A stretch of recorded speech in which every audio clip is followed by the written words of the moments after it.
Ah! Oh man.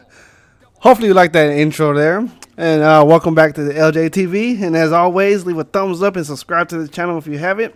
And be sure to turn on that notification bell. So let's get into a story I found kind of interesting.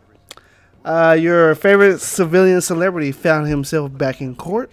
And when I say celebrity, I mean none other than George Zimmerman. We all know who that is. And if you don't, let me jog your memory.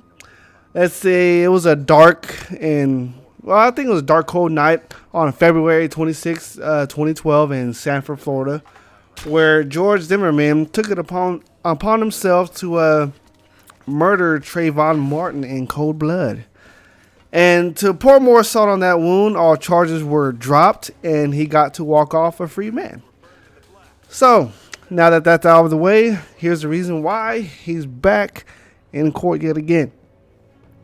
Zimmerman, being 34 years old now, he's growing a little bit older, is accused now of aggravated stalking. Dennis Warren, being a private investigator, contacted Zimmerman in September of 2017, informing him that there will be a documentary about the murder of Trayvon Martin. And according to the court documents, Mr. Warren left only one voicemail and one text message on Zimmerman's phone. Let's fast forward all the way to December. A producer notified Warren that Zimmerman was extremely agitated and was sending threats of violence towards them. So now later that month, on December 16th, Warren said he was receiving messages directly. So there were 21 phone calls, 38 text messages, and 7 voicemails on that day. And between December 16th and December 25th, he had received 55 phone calls, 36 voicemails, 67 text messages, and 27 emails. Talk about stalking. Good God Almighty, he's worse than the ex-girlfriend trying to find out where you live. Now, to get some of my thoughts on the whole George Zimmerman and Trayvon Martin thing, it's like I don't understand why he wasn't put away in the first place.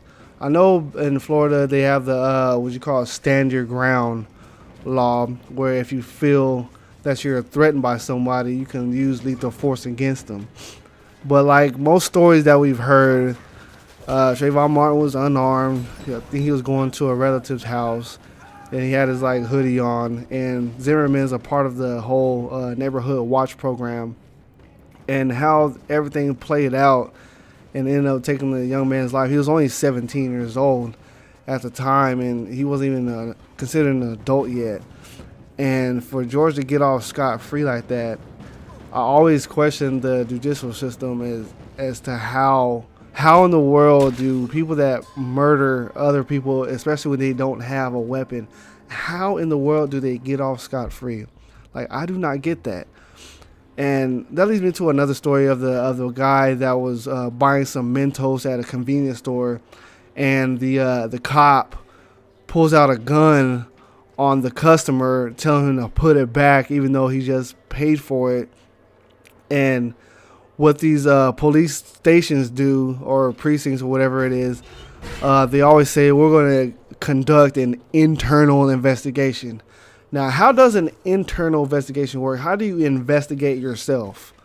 Like, really? And every time they find nothing wrong, they find, oh, it was justified. The so-and-so thought it was an imminent threat, and he has to use lethal force.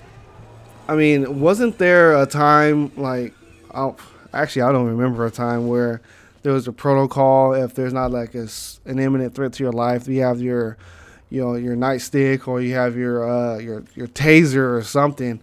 But cops nowadays, they just go straight for the gun. Got to end your life. One less person to worry about.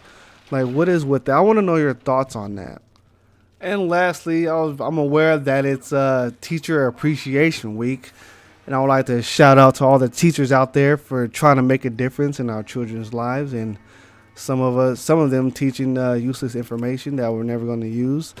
I just got to speak the truth. I've never used science since I've graduated. I've never used biology. I've never used, I don't know what else, whatever else there's out there.